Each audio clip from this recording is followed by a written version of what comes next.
예스 탑. 예스 탑. 최영대 뉴스 정면 승부. 하루 종일 비가 내리다가 이제 추워지고 있습니다. 하루 잘 마무리하고 계십니까? YTN 뉴스 FM 뉴스 정면 승부 최영일입니다. 우병우, 조여옥 단 두 사람의 증인만 출석한 이 최순실 없는 최순실 청문회 지금도 진행 중인데요. 사실상 우병우 청문회를 할 수 있을 만큼 우 전 수석에게 많은 질문들이 쏟아지고 있습니다. 최순실을 아느냐? 국정농단을 알고도 방조했느냐? 세월호 참사 당시 검찰 수사에 외압을 가했느냐? 여야 의원들의 추궁 이어지고 있습니다만 모른다, 그런 일 없다, 뻔한 답변만 되돌아오는 상황입니다. 보수정당의 분당도 가시권에 접어들었는데요. 27일 탈당을 예고한 비박계, 비박 친문 패권 정치를 청산하는 새로운 정치의 중심을 만들겠다. 이런 입장을 밝혔죠. 이 진짜 보수도 주장하고 있습니다. 정우택 원내대표는 최대한 설득하겠다 입장을 밝히면서도 탈당 이후 쇄신 계획까지 잡아놓는 등 본격적으로 갈라설 준비를 하는 모양새입니다. 오늘 뉴스 정면 승부 2부와 3부에서는요. 새누리당 정용기 대변인, 더불어민주당 김한정 의원을 연결해서 이 비박계 탈당에 대한 입장, 그리고 당 쇄신 방향, 그리고 5차 청문회 진행 상황에 대해서 각각 살펴보겠습니다. 뉴스 정면 승부 지금 시작합니다.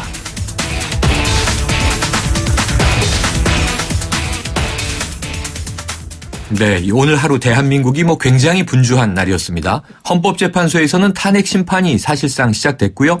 특검은 특검대로 오늘부터 수사에 본격 착수했습니다. 또 국회에서는 우병우 전 민정수석이 출석한 가운데 5차 청문회가 열리고 있는데요.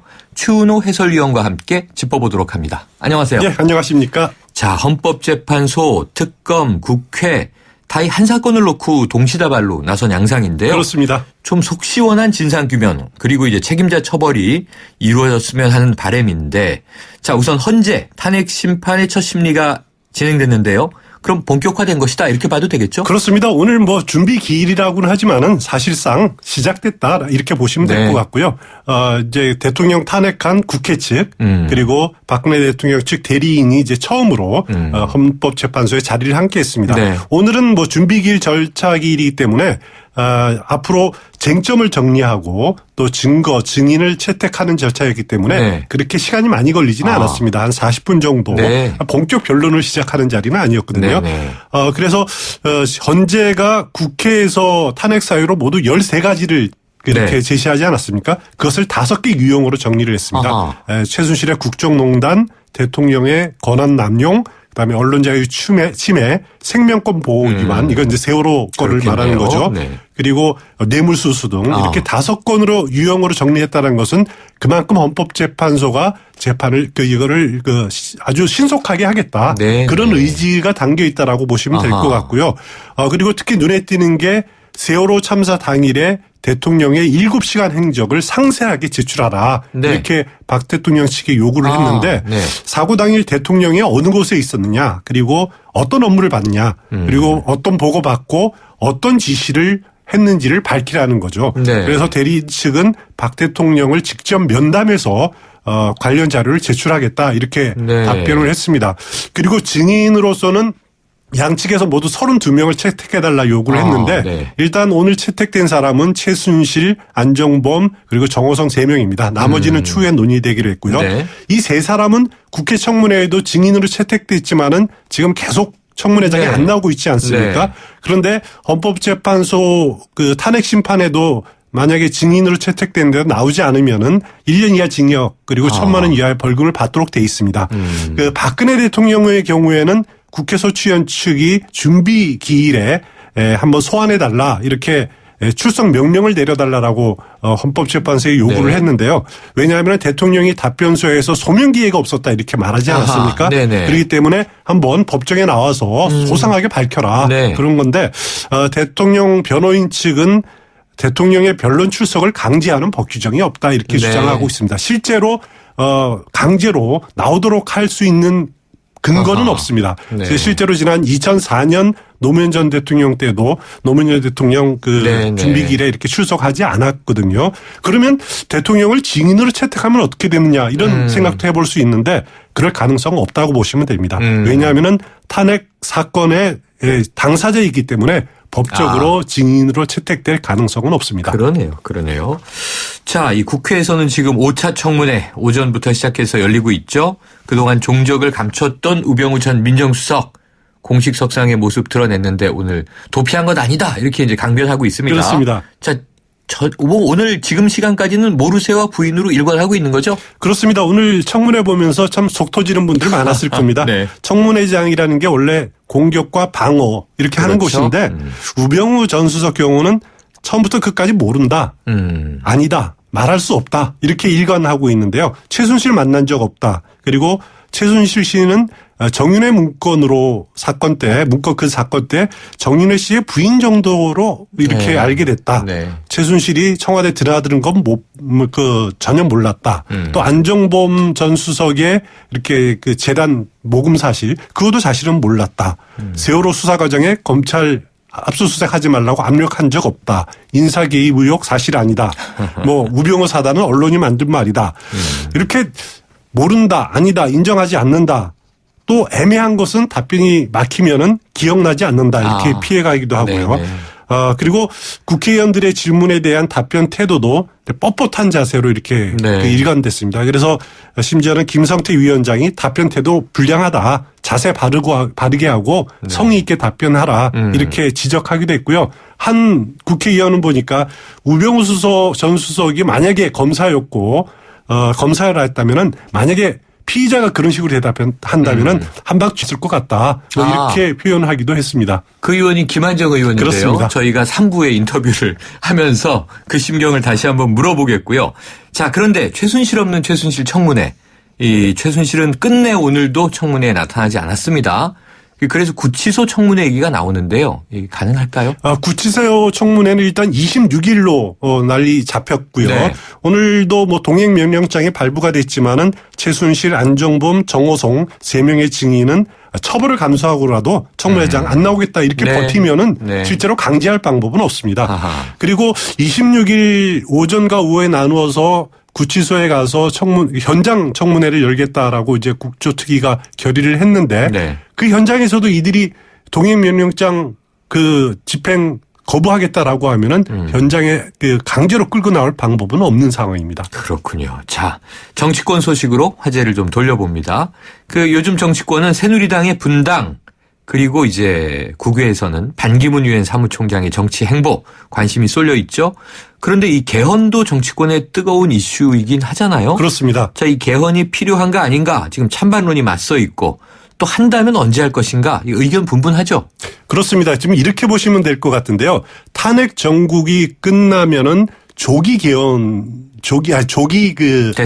국면에 접어든다. 그렇죠. 그리고 그 조기 대선 국면 안에 개헌이라는 문제가 있다. 이렇게 생각하시면 될 것 같습니다. 지금 개헌이 필요하다는 시각 그리고 아니면은 지금 단계에서 개헌이 필요하지 않는다는 그런 시각 이렇게 팽팽하게 맞서 있는데 기본적으로 개헌이 필요하다는 시각은 저는 이렇게 봅니다. 촛불 시위로 시작된 우리 사회 변화에 대한 열망, 제대로 된 국가 만들어 보자 이런 요구들을 그걸 떠받들기 위해서는 우리 사회의 시스템 자체가 바뀌는 변화로 이어져야 된다는 거죠. 단지 정치 권력 구조, 제왕제 대통령제 폐해를 고치자 그런 문제뿐만 아니라 지방분권이라든가 정경유착 근절 이런 것들을 다 포함한 개혁을 수행해야 된다는 거죠. 원래 혁명이라는 것이 권력자를 이렇게 권력에서 끌어내리는 것뿐만 아니라 제도라든가 시스템을 바꾸는 것 아닙니까? 그렇죠. 그래서 촛불혁명을 완성하려면은 이런 개헌으로 이어져야 된다라는 것이 이제 개헌론자들의 주장인데 이런 입장 상당히 요즘 많은 분들이 가지고 있는 것 같아요. 그러나 지금 단계에서 개헌이 필요하지 않다. 대표적인 분이 이제 문재인 전 대표 경우인데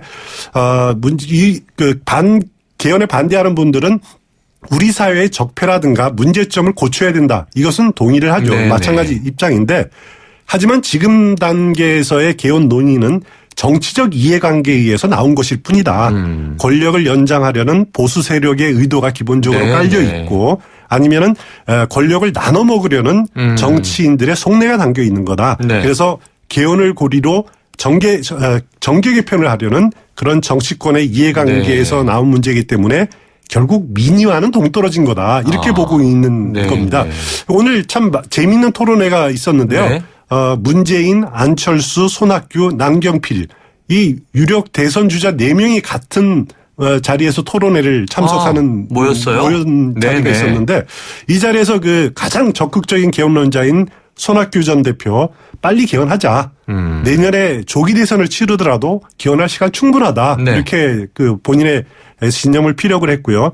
안철수 전 대표 경우에는 개헌은 해야겠지만은 대선 전에는 안 된다. 2018년에 우리 지방선거가 열리는데요. 그때를 겨냥해서 개헌을 지방선거와 같이 국민투표를 붙이자라는 그런 주장을 하고 또 평소 지론인 그 결선 투표를 대선에 도입하자 이렇게 요구를 했습니다.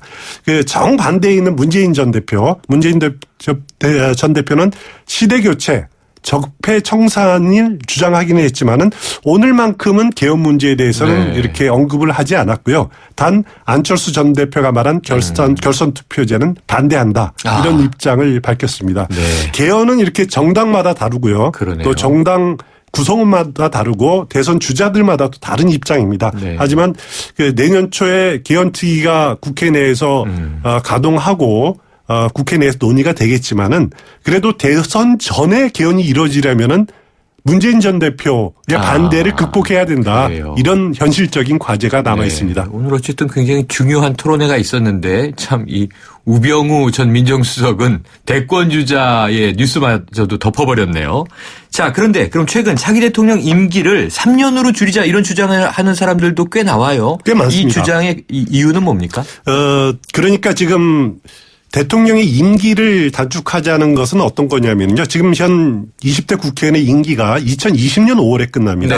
그때 차기 대통령의 임기를 맞추자는 거죠. 그러니까 다음 대통령 임기를 3년 정도로 하자는 겁니다. 그 대통령과 국회의원의 임기가 같이 끝난다면은 그러기 위해서는 제가 보기엔 2번의 개헌이 필요합니다. 한 번은 지금 당장 전반적인 개헌의 틀에 합의하기 어려우니까 먼저 원포인트 개헌을 통해 가지고 대통령의 임기를 줄여놓고 그다음에 각 대선 주자들이 개헌을 공약으로 내어서 차기 대통령이 임기 초에 제대로 된 개헌을 하고 물러나도록 하자라는 거죠. 그래요. 당초 이런 주장 이재호 전 의원이 먼저 시작을 했는데 지금은 차츰 많은 사람이 동조를 해서 김종인 의원 그리고 심지어는 박원순 서울시장, 이재명 성남시장도 이런 개헌에 동의를 하는 양상으로 지금 바뀌고 있습니다. 이 주장 정치적으로 눈여겨볼 필요가 있는데요. 차기 대통령 3년으로 줄이는 대신에 그 대통령의 중임을 허용하는 그런 방안도 개헌에 포함시킬 수도 있습니다. 그럴 경우에는 지금 개헌에 반대하는 문재인 전 대표를 설득하는 카드로도 쓸 수 있는 방안이 아닐까라는 생각이 들고요. 하여튼 이런 주장들이 정치권에서 점점 더 공감대를 형성하게 되면은 문재인 전 대표 개헌에 반대하는 입장이 어떻게 입장 변화가 있을지 주목되는 부분입니다. 알겠습니다. 지켜보죠. 지금까지 추은호 YTN 해설위원이었습니다. 오늘 말씀 고맙습니다. 감사합니다. 임플란트 아플까? 오래 걸릴까? 네오 하세요. 네오 임플란트는 시술 받는 사람의 편안함까지 생각하니까 환자를 생각하는 임플란트 네오 임플란트. 네오 하세요. 임플란트는 의료기기이므로 치과 전문의와 상담하여 결정하세요. My name is what? 투자를 튼튼하게. My name is KB증권. 자산을 든든하게. My name is KB증권. 내일을 탄탄하게. My name is KB증권. KB금융그룹과 현대증권이 만나 KB증권으로 새롭게 시작합니다. My name is KB증권. 엄마, 침대가 좁아. 이사 갈 때 바꾸자. 침대가 불편해. 비싼 건데 참아. 침대 왜 사서 고생하세요? 코웨이 매트리스 맞춤 케어 렌탈하세요. 위생관리와 타퍼 교체는 기본, 6년마다 새 매트리스로 업그레이드. 침대 이제 코웨이가 답이다. 6년 약정 기준이며 업그레이드는 신규 렌탈 계약 시 제공됩니다. 크리네어 테크. 크리네어 테크 집중기. 주물 작업, 연마 작업, 페인트 작업. 분진가스 냄새 연기 작업장 분진. 이 세상에 못 없애는 분진이 어딨어. 크리네어 테크 기술력이 끝내줍니다. 크리네어 테크. 크리네어 테크 집중기. 1부는 여기까지입니다. 2부로 돌아오겠습니다.